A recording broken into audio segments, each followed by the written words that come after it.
晚上好，诸位朋友。今晚咱们说一个在职场里最让人心寒的故事。主角不是战场上的失败者，他是那种把对手打得找不着北，最后却死在自己人手里的传奇人物。他没有输给任何敌人，却输给了他最信任的两个人。成也萧何，败也萧何。这8个字背后藏着的血泪真相，今晚咱们掰开来讲。他叫韩信，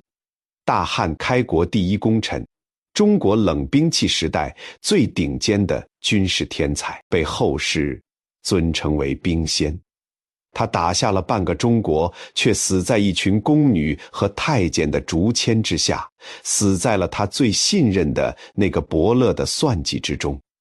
这个故事从头到尾就是一部关于忠诚、背叛与人性的残酷教科书。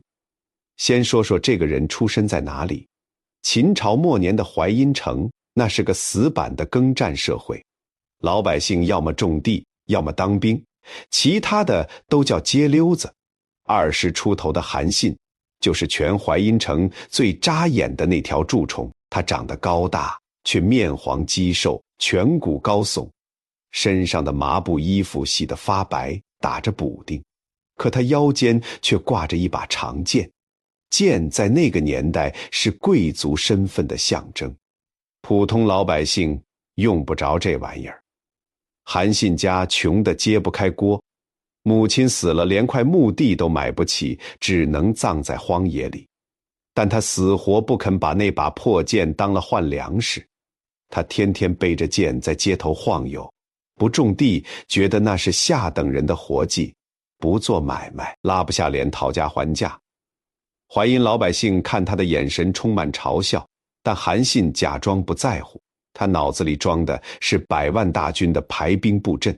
是山川河流的战略攻防。他觉得自己是天选之人。可是神龙也得吃饭啊，饿得实在撑不住了。他去南昌亭长家蹭饭，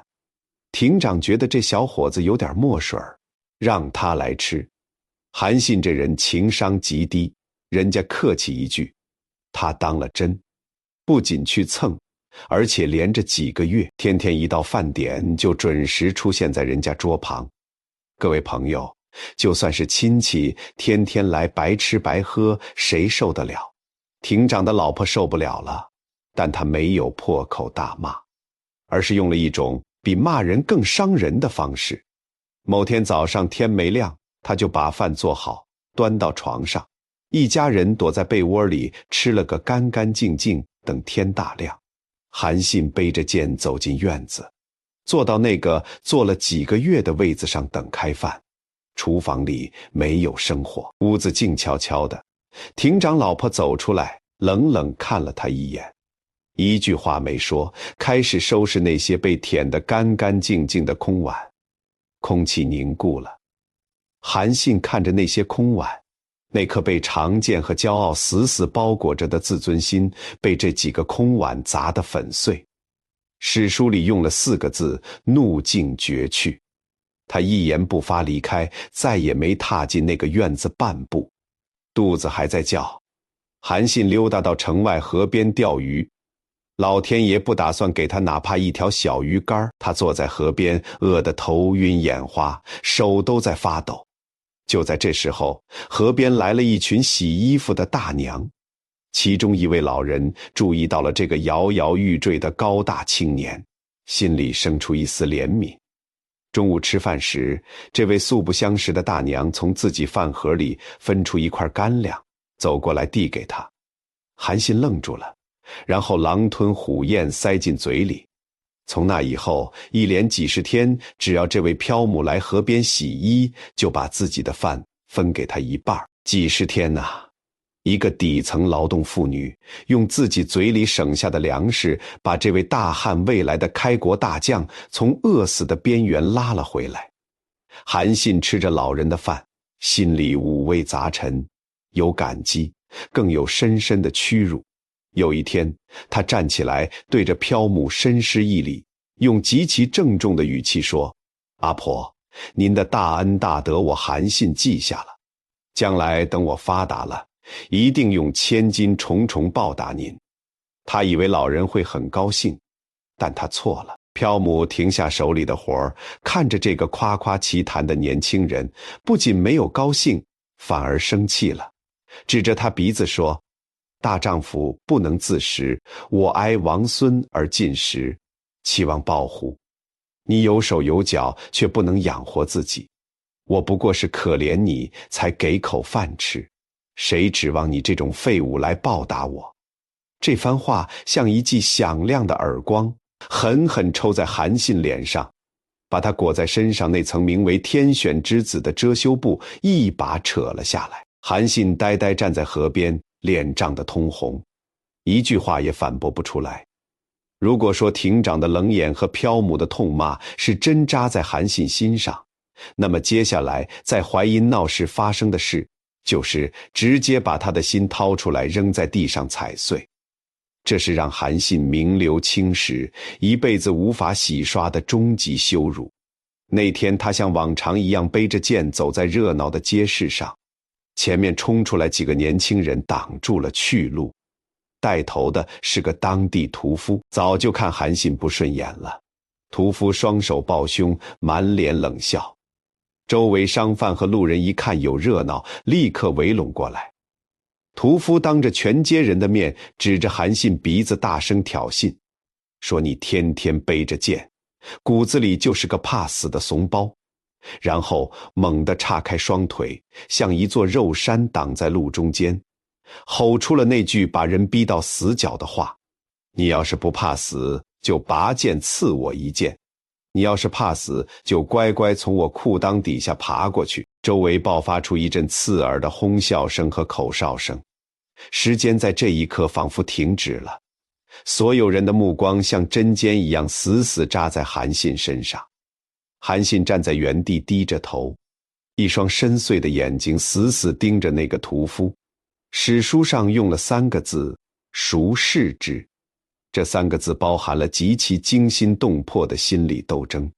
他的手慢慢摸到腰间的剑柄，青筋在手背上暴起，骨节因为用力而泛白。他能拔剑吗？太能了。对面只是个杀猪的无赖，1秒钟就能让他血溅当场。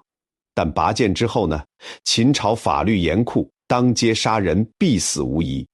为了维护一时之气，他韩信明天就会被抓住身首异处。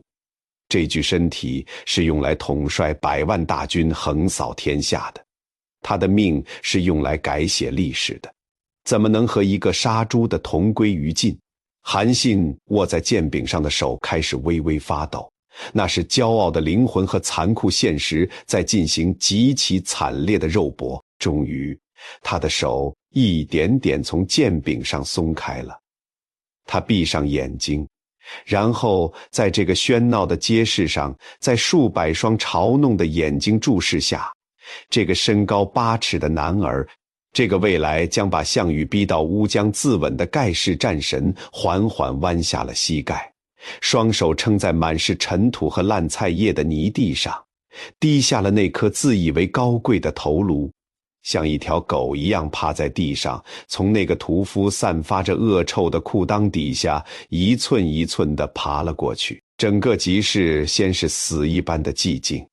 紧接着爆发出了排山倒海般肆无忌惮的狂笑声。韩信从屠夫背后爬出来，慢慢站起身，他没有拍打膝盖上的泥土，也没有看那些笑得前仰后合的看客。那张蜡黄的脸上没有任何表情，没有愤怒，没有羞愧，连一丝情绪的波动都没有。他只是静静地转过身，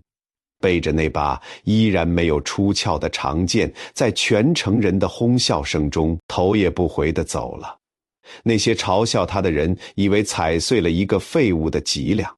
但他们根本不知道，在韩信弯下腰的那一刻，那个带着虚假骄傲的青年已经死了。从屠夫胯下爬起来的是一个为了目的可以忍受世间一切屈辱，极度隐忍又极度渴望证明自己的恐怖怪物。公元前209年，陈胜吴广在大泽乡喊出了王侯将相宁有种乎，像一道闪电劈开了阶级固化的铁门。机会来了，韩信没有犹豫，他知道在和平年代他一无所有，但在乱世，他脑子里装的兵法就是最硬通货的筹码。他离开淮阴，投奔了当时势如破竹的项梁、项羽叔侄。韩信满怀建功立业的雄心，以为自己一到军营抛出几个阵法，项梁就会惊为天人。但这简直是痴人说梦。项家军看重的是血统，是门第，是在战场上拼命的狠劲儿。史书上记载只有冷冰冰的几个字，无所知名。他像一粒灰尘一样默默无闻。项梁在定陶战死后，楚军落到项羽手里，韩信觉得新老板总该有点新气象。项羽确实提拔了他，但职位是执戟郎中，翻译成现代职场大白话，就是项羽中军大帐门口每天扛着长戟站岗放哨的高级保安。各位朋友，能想象那个画面吗？项羽在大帐里和范增、钟离昧那些人讨论怎么排兵布阵，韩信穿着铠甲扛着沉重的长戟在外面吹冷风，脑子里飞速推演着项羽刚才的战略漏洞，却没有人听他。史书上明确记载，他多次把战略建议写成奏折报告给项羽，每一次项羽的反应只有3个字：不用，甚至根本不看。为什么？项羽是楚国顶级贵族的后裔，靠的是绝对的个人武力和破釜沉舟的气势。在他那种极致英雄主义眼里，韩信那种讲究地形、讲究算计的技术流根本就是上不得台面的奇技淫巧。更何况项羽极其看重出身和胆气，你在老家钻过屠夫裤裆，连跟个杀猪的拼命的胆子都没有，还跑来教我怎么打仗，你不配。韩信终于明白了一件事，在这个男人的光环下，自己这辈子永远不可能得到统帅千军万马的机会。公元前206年鸿门宴之后，项羽自封西楚霸王，把最早入关中的刘邦打发到了偏远的巴蜀汉中，封为汉王。而在楚军大营里，那个扛着长戟的保安韩信却在暗中冷冷观察着这一切。他看出了项羽政治上的致命短视，也看出了刘邦那帮人里面藏着的人精。更重要的是，刘邦被发配到汉中是极度缺人、极度渴望翻盘的时候，跟着项羽永远是个站岗的。跟着刘邦，也许能成为他翻盘的那张底牌。韩信做出了人生中最重要的一次跳槽决定。一天深夜，他脱下那件执戟郎中的铠甲，整整齐齐放在铺盖上，拿起那把从淮阴一直带着的长剑，趁着夜色溜出楚军大营，去南边那个被称为绝地的巴蜀深山寻找刘邦。经过长途跋涉，韩信终于来到汉军大营，以为这颗蒙尘的明珠终于要大放异彩了。但现实又给了他一记响亮的耳光。刘邦同样是个以貌取人、以资历看人的主，你韩信在楚军里就是个站岗的，凭什么一上来就给你大将？韩信被安排到了一个叫连敖的底层岗位，相当于管理仓库或负责接待的小干事，跑了几千里路，跳槽到这深山老林，反而被发配到后勤部门。这比在淮阴当街溜子还让人憋屈。韩信坐在堆满粮草的仓库里，看着连绵阴雨，那颗被点燃了野心的心脏，在潮湿阴冷的空气里，仿佛被浇上了一盆冰水。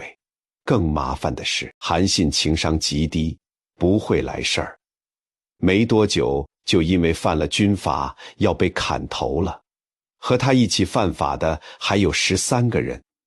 行刑那天，前面13个全被砍了脑袋。轮到韩信，刽子手把那把还滴着血的鬼头大刀高高举起，这是他离死亡最近的一次。但他没有吓得尿裤子或哭着求饶。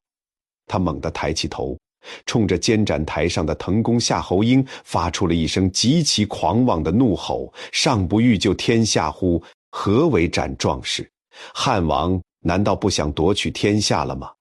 为什么要杀我这样的壮士？夏侯婴愣住了，定睛一看，这死囚虽然被按在地上，身材高大，眼神锐利如剑，临死不乱的气势绝不是普通犯法小吏能有的。夏侯婴喝退刽子手，把韩信带来聊了几句，这一聊大吃一惊，不仅免了韩信的死罪，还把他推荐给了丞相萧何。萧何亲自面试了这位刚从断头台上救下来的奇人，两人聊了几次。萧何听着韩信对秦末局势的剖析，对项羽性格的精准解剖，对汉军未来的战略构想，惊呆了。他发现这分明是个被埋在茅坑里的绝世兵器，脑子里装的东西随便拿出一点都足以让汉军脱胎换骨，此乃国士无双也。但萧何是个老成持重的政治家，他知道刘邦的脾气，一个没有战功还有犯罪前科的降卒突然推荐当大将军，刘邦不仅不会听，反而会觉得他疯了。所以萧何先给韩信一个跳板，上奏把他提拔为治粟都尉，也就是高级仓库管理员，管后勤粮草的。在萧何看来，这是对韩信的保护和考验，先熟悉汉军运作，等时机成熟再正式推荐。但对于韩信来说，这又是一次降维打击，每天跟发霉的陈粮和算不清楚的账本打交道，他彻底绝望了。就在这时候，汉军出现了大规模的逃亡潮，将士们不愿在汉中待一辈子，每天成百上千的人趁夜翻越秦岭逃回老家，刘邦急得如热锅上的蚂蚁。有一天晚上，韩信坐在粮草仓库里，听着外面士兵逃跑的动静，看着手中那把一直没有出鞘的长剑，也走了，没跟任何人打招呼，趁着夜色逃跑了。消息传到丞相府，萧何当时正在处理如山的公文，听到报告，手里的毛笔啪一声掉在地上，他猛地站起来，脸色惨白，连官帽都顾不上扶正，立刻备马，连跟刘邦打报告请假的时间都没有，便骑上快马狂追而去。他知道韩信这一走，带走的不是一个人，而是大汉夺取天下的唯一希望。那个夜晚，月光如水，萧何一个平时只坐牛车的文官，拼了老命骑着快马，在崎岖的蜀道上追赶。这是中国历史上极其浪漫也极其惊险的一幅画面。萧何月下追韩信，一个怀才不遇的傲慢天才在前面孤独奔跑，一个为了大局不顾自身安危的相国在后面拼命追赶。而在汉军大营里，第二天一早，有人跑到刘邦面前报告，丞相萧何逃跑了。刘邦感觉像被雷劈了一样，如失左右手。萧何可是他的大管家，定海神针，气得破口大骂，摔杯子砸碗。过了2天，萧何风尘仆仆，满身泥土的回来了。刘邦又气又喜，指着鼻子大骂：“你为什么逃跑？”萧何擦擦汗，郑重地说：“臣没有逃跑，臣是去追逃跑的人了。”刘邦差点气笑了：“那么多将军跑了，你不去追，去追一个小小的治粟都尉，你当我是3岁小孩吗？”萧何没有躲，极其认真地看着刘邦说：“大王，那些跑掉的将军就像烂大街的白菜，但韩信是国士无双，全天下再找不出第2个能像他这样懂打仗的人了。大王如果只想在汉中当一辈子土皇帝，确实用不上韩信。但如果您想东出函谷关争夺天下，”萧何死死盯着刘邦的眼睛，一字一顿地说：“非此人不可。”刘邦是个极其圆滑也极其现实的人，他知道萧何从不说大话，于是咬着牙答应了。不仅封韩信为大将军，还按照萧何的要求斋戒沐浴，筑起高台，选吉日良辰，用最隆重的仪式当着全军将士的面拜他为将。那一天，在汉中简陋却庄严的军营广场上，高高的祭坛搭起来了。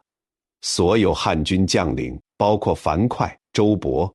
那些跟着刘邦出生入死的宿将，全都整整齐齐列队在祭坛下方。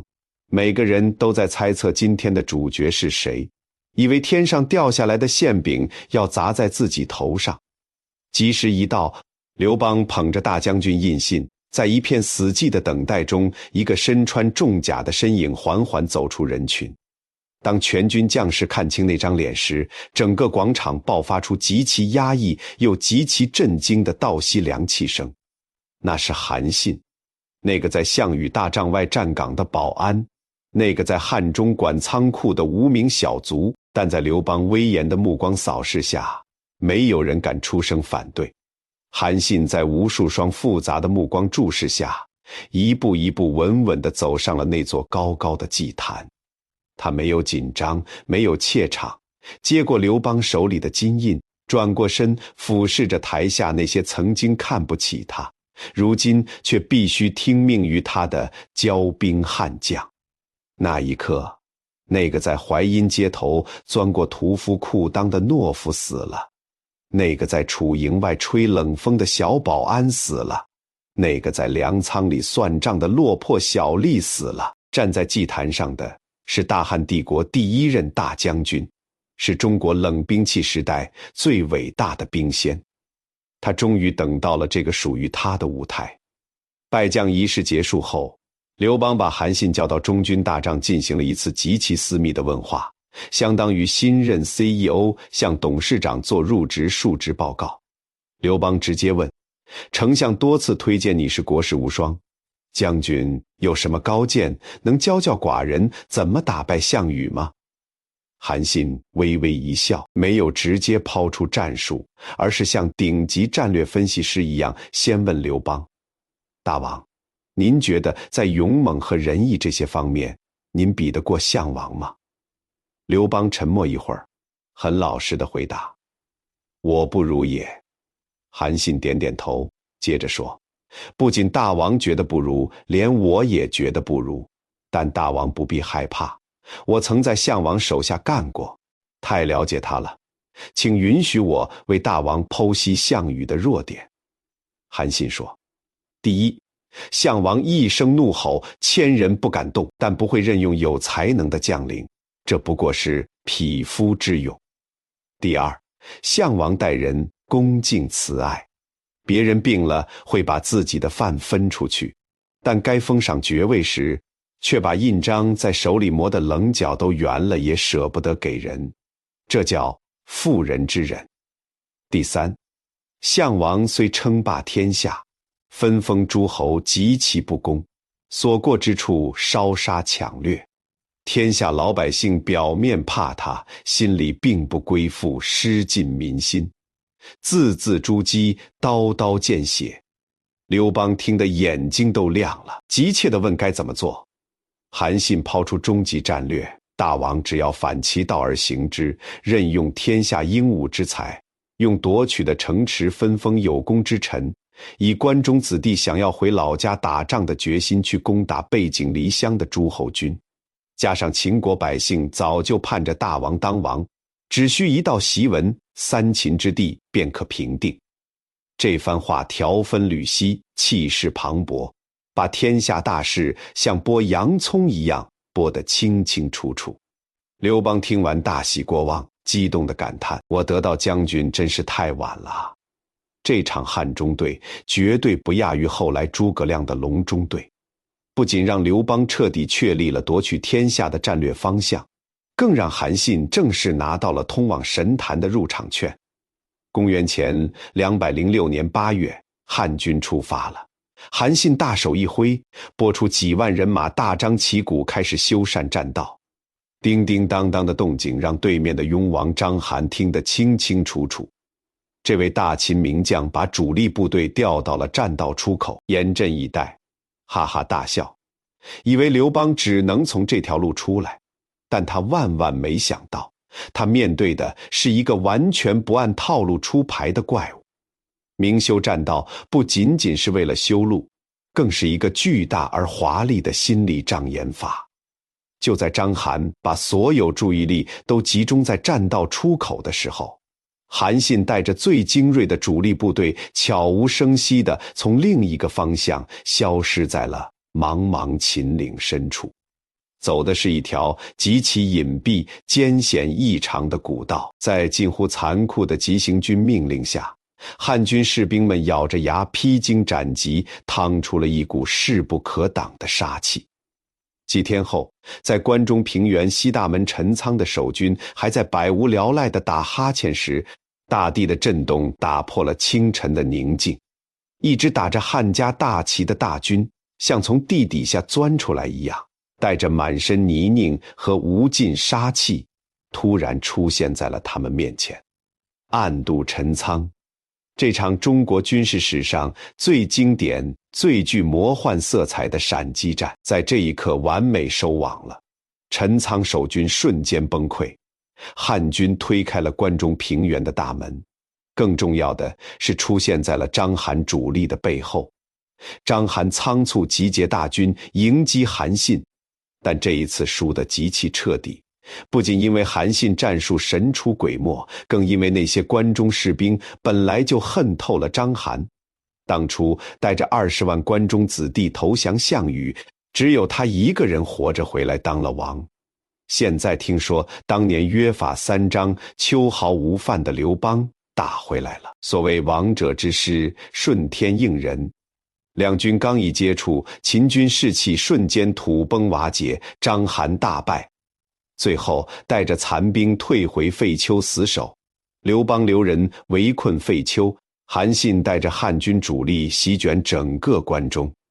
另外2个秦朝降将塞王司马欣、翟王董翳，看着势如破竹的汉军和夹道欢迎的百姓，连抵抗的心思都没有，直接打开城门望风而降。短短几个月，在韩信指挥下，汉军从汉中深山老林里杀出，用近乎奇迹般的速度，兵不血刃地平定了三秦。整个关中平原再次回到了刘邦手里。此时项羽正在东边的齐国陷入苦战，根本顾不上西边。刘邦一路收编对项羽不满的诸侯军，浩浩荡荡打到彭城，身后跟着号称56万的超级诸侯联军进了彭城。刘邦老毛病犯了，天天搂着项羽的女人喝酒开派对，结果被项羽带着3万精锐骑兵杀的尸体填满了睢水，连亲爹和老婆都丢了，像丧家犬一样逃回荥阳。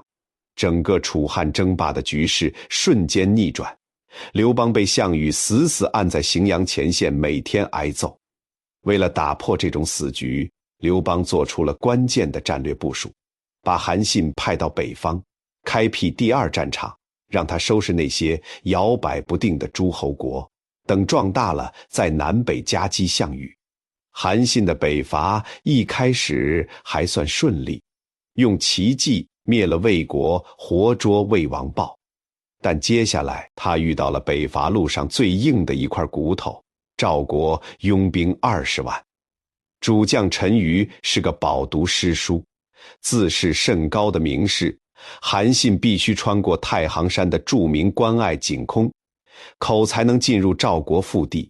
那是一条极其狭窄的山道，车不得方轨，骑不得成列，兵家大忌。陈馀带着20万大军早早堵在出口，等着韩信送死。赵国有个叫李左车的谋士给陈馀出了个绝妙主意，请求带3万人马从小路绕到汉军背后，切断粮道，正面深沟，高垒死守不出。不出10天，韩信的军队不战自溃。这计策太毒了，如果陈馀听了，韩信可能就在井宫口折戟沉沙。但陈馀是个极其爱惜羽毛的正人君子，他非常不屑地笑了，说我拥有20万大军，堂堂正义之师，对付韩信那几万乌合之众，还需要用这种偷鸡摸狗的阴谋诡计吗？陈馀拒绝了李左车的建议，这个决定成了他这辈子最大也是最后一个错误。消息传到韩信耳朵里，他高兴得差点跳起来，天助我也！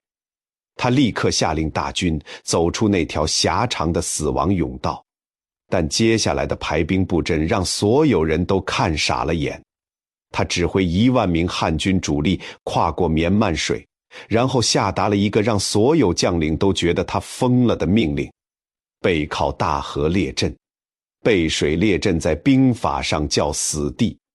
前面是20万如狼似虎的赵军，后面是滚滚波涛，退一步就是淹死。这不是自杀是什么？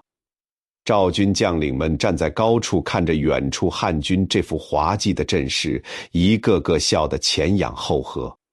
陈馀得意洋洋地说，韩信不过是个连兵书都没读懂的蠢材，背水结阵，自寻死路。但他们不知道，在那个看似愚蠢的背水阵背后，隐藏着韩信极其恐怖的心理学计算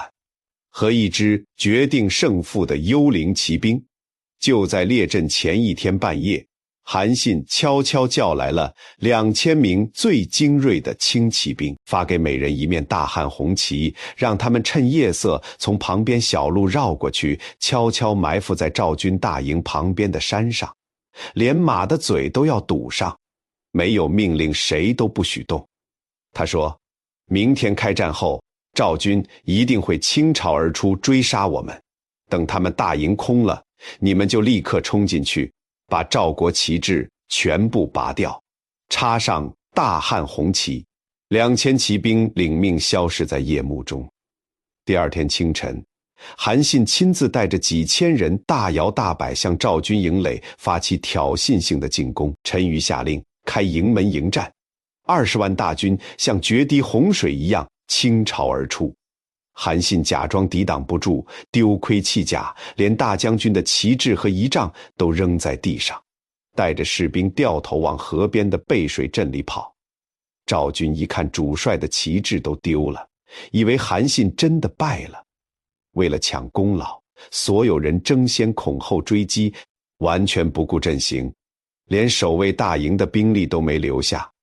赵军追到河边，看到了不可思议的一幕。韩信逃入背水阵后，拔出长剑，转身面对如潮水般涌来的20万赵军，对着那1万名被逼到绝境的汉军新兵发出了震天动地的嘶吼：兄弟们，退后一步就是死，只有杀光面前的敌人，咱们才能活下去。人在极度绝望的生死关头，会爆发出极其恐怖的兽性。这些没怎么上过战场的汉军新兵，回头看了眼滚滚的河水，恐惧消失了，取而代之的是为了生存而燃烧的纯粹狂暴。汉军士兵们双眼血红，完全放弃防守，迎着20万赵军像一群疯子冲了上去，用长矛捅，用刀砍，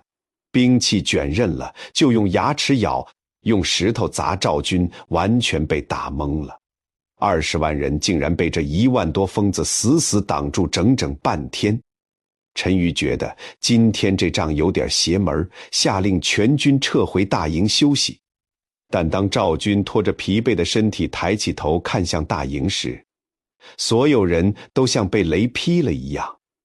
原本飘扬着赵国旗帜的营地上空，此刻竟然插满了密密麻麻迎风招展的汉军红旗。大本营被端了，极度的恐慌像瘟疫一样在20万赵军队伍里迅速蔓延。旗帜变了，就意味着后方被端，意味着自己成了腹背受敌的孤军。这种心理上的打击是毁灭性的。20万大军瞬间变成了一群炸了窝的马蜂，四散奔逃，互相践踏。韩信抓住机会，下令河边汉军全线反击。背水一战的疯子们，加上从赵营冲出来的2000骑兵，对溃散的赵军展开了无情的屠杀。陈馀在乱军中被斩杀，赵王歇被生擒，强大的赵国在这场堪称艺术品的战役面前灰飞烟灭。战斗结束后，庆功宴上将领们满脸不解地向韩信请教，大将军兵法上明明说要右背山陵，前左水泽，您今天偏偏让咱们背靠大河列阵，大家都以为死定了，没想到竟然打赢了，这到底是什么兵法？韩信喝了一口酒，摇摇头说，这也是兵法里写的，只是你们没注意到罢了。兵法云，陷之死地而后生，置之亡地而后存。我带的这几万士兵都是刚从集市上招募来的老百姓，如果在平原上再有退路的地方打，他们一旦看到敌人势大，第一反应肯定是逃跑，一跑就全完了。所以我必须把他们放在绝对没有退路的地方，只有让他们知道退后一步就是淹死，他们才会为了活命拼尽全力去搏斗。将领们听完全都倒吸一口冷气，纷纷下跪，心服口服。这就是韩信，他不是在用死板的阵型打仗，他是在用对人性的极致洞察来打仗。他不仅算透了陈馀的骄傲轻敌，也算透了自己手下士兵在绝境中的求生本能。背水一战之后，韩信又恩威并施兵不血刃，降服了燕国。整个黄河以北的广阔平原全部落入刘邦集团的口袋里。随后他把目光投向了最后一块肥肉。齐国自从井城之战后，韩信在北方声望如日中天，但南边的刘邦正被项羽按在荥阳前线揍得鼻青脸肿。此时有个叫郦石岐的首席外交官，凭着一张嘴游说齐王归降，已经成功了。齐国解除了武装，准备投降，但韩信接到消息后，却在谋士蒯通的鼓动下，以敌国没有明确停战命令为由，果断率军突袭了毫无防备的齐国，坑死了郦石岐，震惊了整个诸侯。这场不讲武德的突袭暴露了韩信性格中极其贪婪和幼稚的一面，他要的是灭齐的军功，要的是那个名义上的封王资格。灭了齐国之后，韩信派使者给刘邦送来了一封让他气得差点脑溢血的信，说齐国人狡猾容易反复，希望大王封我为假齐王以方便行事。在很多史学家眼里，这是韩信趁火打劫的铁证。但如果站在韩信的角度去剖析，你会发现他要的可能真的不仅仅是权力，而是一种极其渴望被认可的名分和尊严。他凭本事打下了半个中国，觉得要个代理国王的称号不过分。但在刘邦看来，这是一个手里握着枪杆子的大区经理，在总公司快要破产的时候，卡着总公司的脖子，要求把分公司据为己有。刘邦当时暴怒，幸好张良在桌子底下狠狠踩了他一脚，提醒他不如顺水推舟封个真王，让他守好齐国。刘邦瞬间影帝附体，立刻改口，不仅答应了，还派张良带着金印正式册封韩信为齐王。韩信拿到王印，心里乐开了花，以为终于凭本事得到了老板的尊重。但他不知道，在刘邦那本名为政治账本的死亡笔记上，韩信的名字已经被画上了一个巨大的红叉。韩信当了齐王，成为了独立于楚汉之外的绝对第三势力。这个时候，武社代表项羽来游说韩信，说刘邦是个无赖，你现在帮他打败项羽，等项羽一死，下一个死的就是你，不如三家平分天下。韩信摇了摇头，非常真诚，甚至有些天真地说，我在项王手下时只是个站岗的执戟郎中，是汉王给了我大将军的印信。把几十万大军交给我指挥，对我言听计从，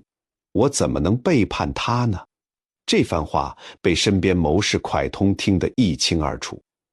蒯通太了解韩信，也太了解刘邦了。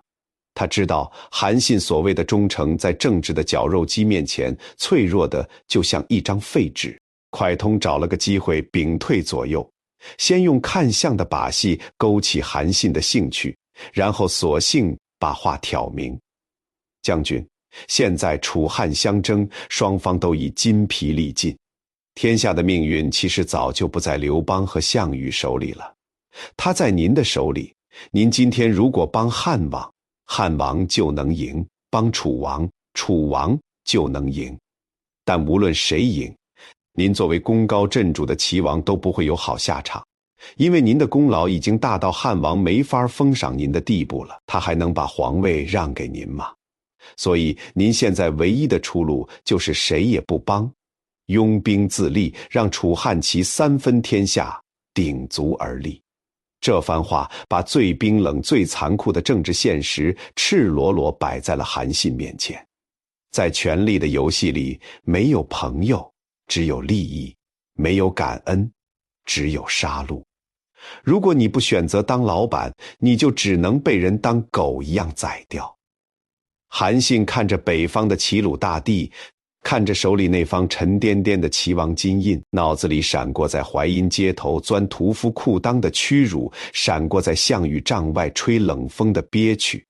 也闪过了刘邦在修武驿站从他枕头边拿走兵符时的冰冷眼神。只要他点一点头，中国历史的版图就会在这一刻被硬生生撕成三块。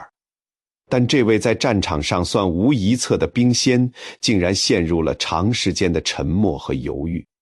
他想起在汉中的那个高高的祭坛，想起刘邦亲手把大将印信交给他时的信任，那是他这辈子第一次被人当成一个天才来尊重。那种知遇之恩，像一条无形的锁链，死死缚住了他那颗膨胀的心。韩信终于开口了，声音有些沙哑，但语气异常坚定。汉王待我不薄，当年在汉中连个官都当不上，是汉王解衣推食，对我言听计从。如果为了贪图富贵就背叛主公，我和唯利是图的小人又有什么区别？我不忍心背叛他。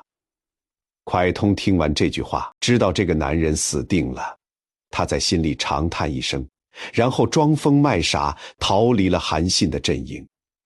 而韩信拒绝了这辈子唯一一次能让他活命的机会，他选择了忠诚。垓下之战，韩信用30万大军摆下10面埋伏，像一台冷血的绞肉机，把那位不可一世的西楚霸王连同他最后的10万江东子弟硬生生磨成了肉泥。当项羽在乌江边自刎的消息传遍天下时，楚汉争霸的棋盘上只剩下了2只手，一只是坐在龙椅上的汉高祖刘邦，另一只是立下盖世奇功，被封为齐王的大将军韩信。狡兔死，走狗烹，飞鸟尽，良弓藏。当天下这只最大的兔子死了之后，那把最锋利的良弓的下场可想而知。项羽尸骨还没凉透，刘邦干的第一件事不是祭奠阵亡将士，而是极其老流氓地干了一件似曾相识的事，驰入齐王壁，夺其军。就像当年在修武驿站一样，刘邦带着几个亲信突然骑着快马冲进韩信在定陶的军营，以汉王名义把韩信手底下的兵权全给收了。韩信眼睁睁看着自己辛辛苦苦带出来的骄兵悍将被轻描淡写的调走，心里虽然憋屈，但没敢发作，因为天下已定，造反名不正言不顺，而且他也不忍心背叛刘邦。刘邦也知道自己做的有点绝，为了安抚韩信，玩了一手明升暗降，把韩信从齐王改封为楚王。衣锦还乡在古人看来是莫大荣耀，但意思很明白，你仗打完了，带着王冠去享清福吧。天下的兵马就交给我来管了。韩信只能捏着鼻子回到淮阴，找到了当年的漂母，赏了1000金，也找到了当年让他受胯下之辱的屠夫，不仅没杀他，还给他封了个管理治安的小官，告诉众人，当年他侮辱我时，我不是不能拔剑杀了他，但杀了他我也要偿命，我忍下了那口恶气，才有了今天。这番话何等心胸宽广，恩怨分明。但韩信的悲剧恰恰就隐藏在这种看似完美的君子人格里。韩信到了楚国没多久，就有人去向刘邦告密，说楚王韩信谋反。其实韩信当时并没有真想造反，他只是巡视时习惯性的带着大批全副武装的军队摆排场，但这在刘邦眼里就是拥兵自重的铁证。刘邦得到密报急了，召集手底下将领问怎么办。那些老粗嗷嗷叫着要发兵去抓。刘邦心里直摇头，你们懂个屁！韩信用兵如神，楚国精锐又多，打他是送死。这时最擅长阴谋诡计的陈平站了出来，献上了一条杀人诛心的计策。古时候天子有巡狩天下的规矩，陛下不如假装去云梦泽打猎，然后下诏让天下诸侯到楚地的陈县来朝见。陈县离韩信的国都很近，韩信作为楚王，听到天子来巡游，肯定会毫无防备跑到郊外来迎接。等他一到面前，随便派个武士就能把他绑了，根本不需要动用大军。刘邦一拍大腿，浩浩荡荡以极其放松的姿态南下巡游，下诏让韩信到陈县来见面。韩信接到诏书，心里有点慌，知道有人告自己谋反，想造反觉得没犯什么大错，想朝见又怕刘邦趁机抓他。就在他犹豫不决时，有人给他出了个极其脑残的主意，把逃到楚国避难的项羽旧将钟离昧杀了，拿着人头去见刘邦，说这样刘邦肯定高兴。韩信竟然真的信了，逼死了钟离昧，提着人头满怀希望跑去陈县朝见刘邦。结果当韩信毫无防备走到刘邦车驾前时，等待他的不是笑脸和夸奖，而是两边突然冲出来的如狼似虎的武士。拿下！武士们一拥而上，把这位大汉开国元勋不可一世的齐王楚王像捆猪一样五花大绑，按在了地上。韩信被死死绑在囚车上，看着那个坐在车里面无表情的刘邦，看着周围那些曾经对他毕恭毕敬，现在却冷眼旁观的汉军将领，想起了当年在汉中登坛拜将时的风光，想起了蒯通在齐国劝他三分天下时的忠告。在那一刻，所有的不甘、委屈和悔恨像一座活火山爆发了。他仰天长叹，发出了那声响彻2000年历史长空的凄凉悲鸣，果若人言。狡兔死，良狗烹，高鸟尽，良弓藏，敌国破，谋臣亡，天下已定，我故当烹。刘邦坐在车里冷冷地说，有人告你谋反，这是国法，便下令把韩信押上囚车，押回京城。回到京城审理后，发现韩信确实没有实质性的谋反证据，加上他立下了不可磨灭的盖世奇功，刘邦终究还是留了他一条命，下诏剥夺韩信楚王之位，贬为淮阴侯，软禁在京城，没有旨意不许离开。从齐王到楚王再到淮阴侯，连降3级，兵权没了，地盘没了，自由没了。那个曾经率领100万大军连战必胜的大将军，现在被彻底拔掉了牙齿和利爪，变成了一只被关在长安城金丝笼里的金丝雀。这对于韩信来说，简直比死还要难受。他每天要跟周勃、灌婴、樊哙这些当年在他手底下当差，连给他提鞋都不配的粗鄙将领同朝为官。有一天，他去拜访樊哙，樊哙亲自跪拜迎接，口称大王。韩信出门后却仰天长啸，苦笑着说：“生乃与哙等为伍。我韩信这辈子竟然沦落到要和樊哙这种人混在一起了。”这句话不仅是他对自己辉煌的悼念，更是他对这个不再需要他的时代的深深绝望。从此，韩信经常称病不上朝，把自己关在那座豪华却冰冷的府邸里，整日郁郁寡欢，看着长安城上空的飞鸟和未央宫那高高耸立的宫墙，他知道这天下早已不是他可以纵马驰骋的战场了。韩信在长安城里当金丝雀的日子熬到了公元前197年。这一年，陈纪在代地起兵造反，刘邦只能御驾亲征。长安城里留下了太子刘盈监国，真正把持大汉帝国心脏的是2位留守大臣，一位是手段狠辣、政治嗅觉极度灵敏的皇后吕雉，另一位是稳定后方、深谙大汉根基的丞相萧何。就在刘邦不在长安的这个空档期，一场针对韩信的蓄谋已久的致命绞杀悄然拉开了大幕。关于韩信到底有没有造反，2000年来历史学家吵得不可开交。史记里说韩信准备趁刘邦在外平叛，在长安做内应，夜里假传圣旨赦免罪犯去袭击吕后和太子。但这个造反计划极其草率，漏洞百出。韩信如果真想造反，当年在齐国手握30万重兵，蒯通劝他3分天下时他都不反，现在成了没有兵权的淮阴侯，靠几个家丁和罪犯在守备森严的长安城里造反，简直是在侮辱兵仙的智商。但不管韩信有没有反心，在吕后眼里他必须死。吕后太清楚了，刘邦老了，身体越来越差，一旦驾崩，那个软弱的儿子刘盈登基，放眼整个大汉朝堂，谁能镇得住韩信这头猛兽？功高震主，才华绝代，心怀愿望，这3个标签贴在韩信身上，他就是大汉帝国最危险的一颗定时炸弹。所以当有人跑来告密说韩信要谋反时，吕后根本不在乎证据的真假，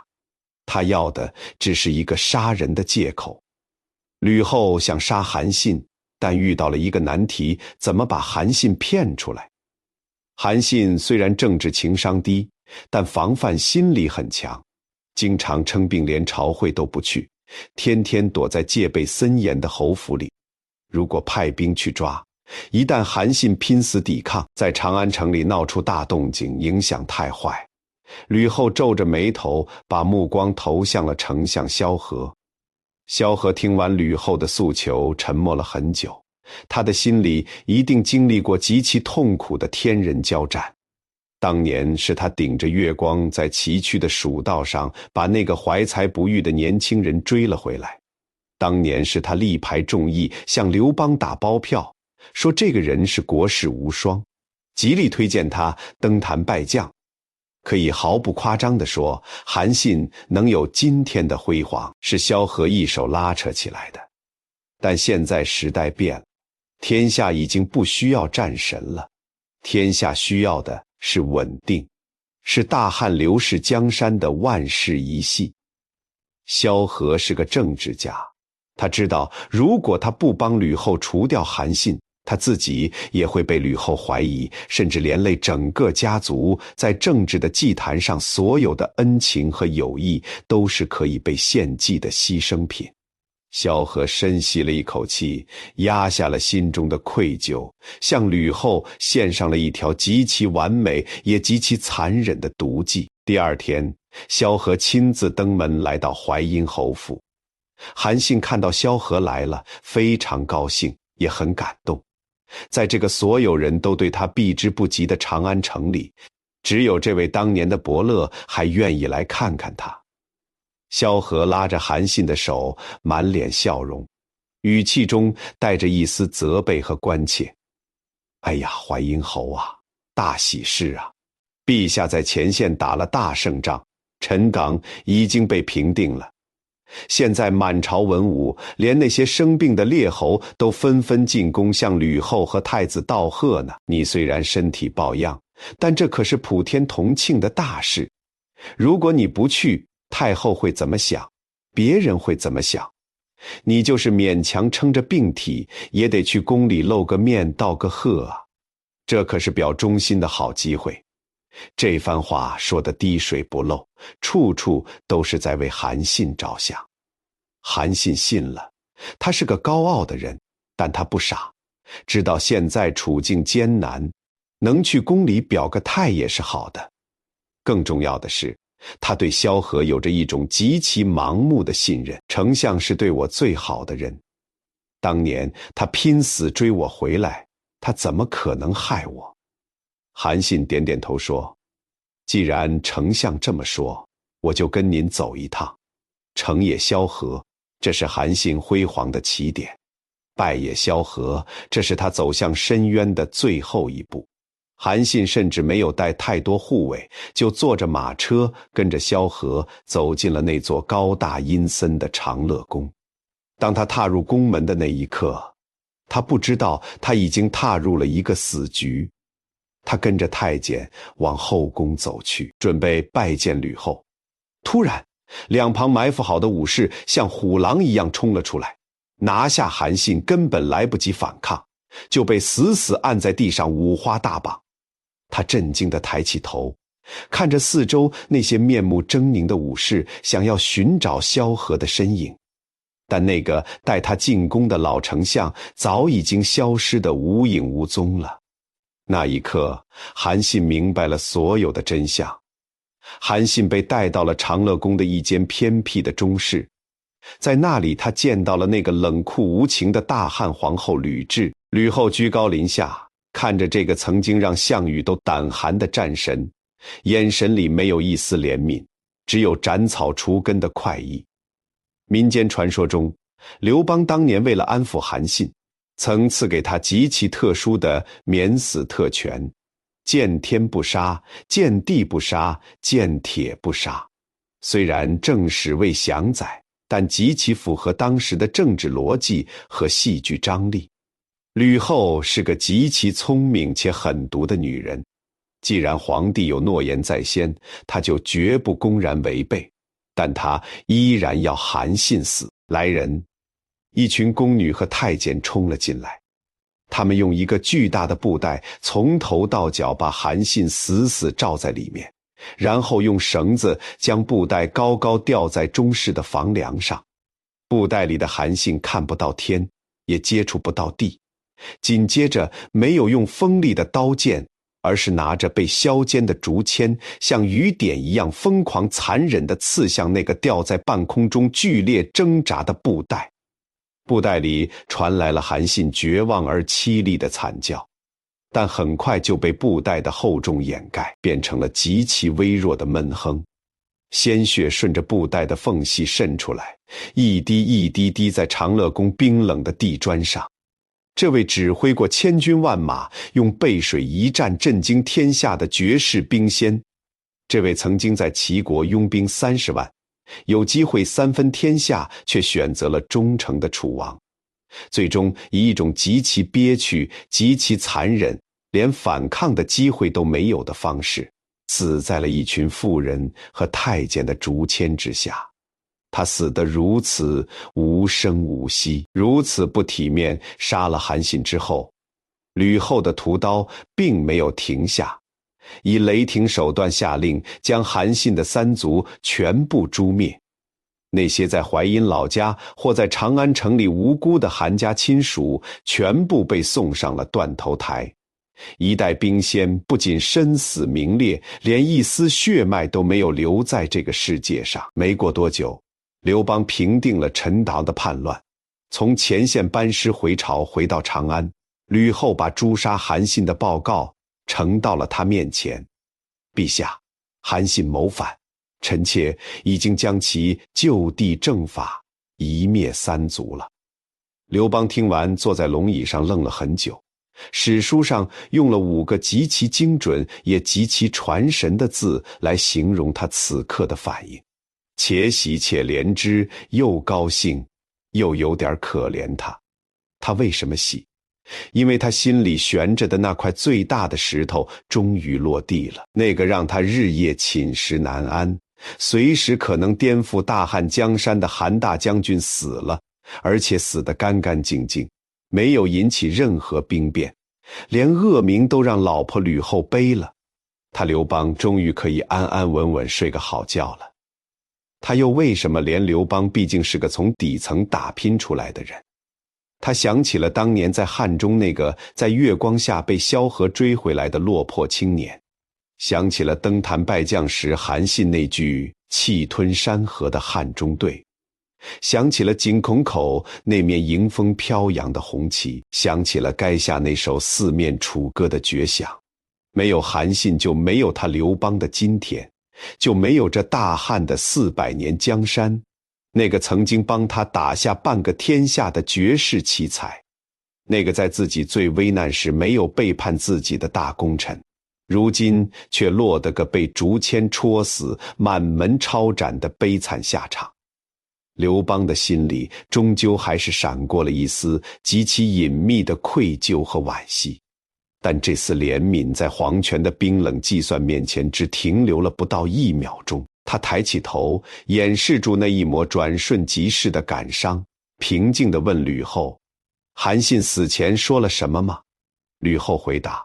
他说他很后悔当年没有听蒯通的话，竟然死在了一个妇人的手里。”刘邦听完，眼中寒光一闪，立刻派人去齐国把蒯通抓回来，扔进大锅里煮了。这就是刘邦，他的怜悯是给死人的，而他的刀子永远对准着那些可能威胁到他江山的活人。好了，各位朋友，现在咱们回过头来，好好看清楚这个故事到底告诉了我们什么。韩信是一个极其纯粹的军事天才，在战场上他能把人心算计到骨子里，能用背水一战激发士兵的兽性，能用十面埋伏绞杀霸王之气，但一离开战场进入朝堂这个名叫政治的泥潭里，这位战神简直幼稚的像个3岁小孩。他最大的错误是错位，他一直以为自己和刘邦是合伙人的关系，觉得天下是你刘邦带头打的，但我韩信也出了大功，齐国、赵国、燕国都是我打下来的，我拿个齐王、楚王的头衔，咱们平起平坐，这很合理吧？更致命的是，他死守着那份对刘邦的知遇之恩。当蒯通把刀递到他手里，让他3分天下的时候，他竟然觉得汉王对我那么好，我怎么能背叛他？但他完全没搞懂，在刘邦的眼里，这天下根本没有什么合伙人，全天下所有的诸侯、所有的功臣，在皇权的逻辑里都只是打工人。当楚汉争霸这个超级大项目还在进行的时候，你韩信是手上不可或缺的技术总监，老板当然要哄着你，给你股份，给你期权，甚至把自己的衣服脱给你穿。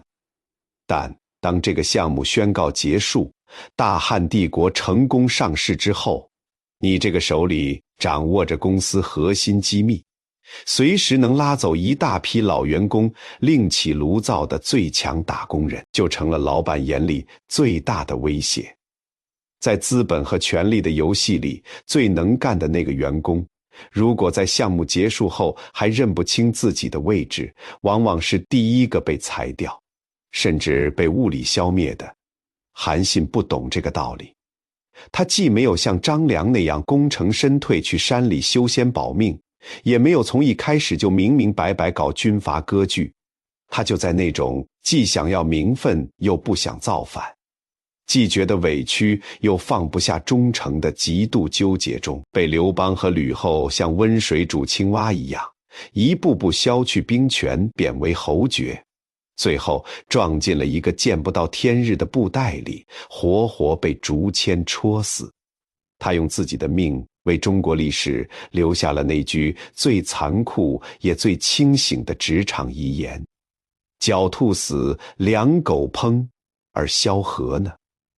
这位把韩信一手推上神坛，又亲手把他送进死局的老丞相，在韩信死后活得很好，善终而去。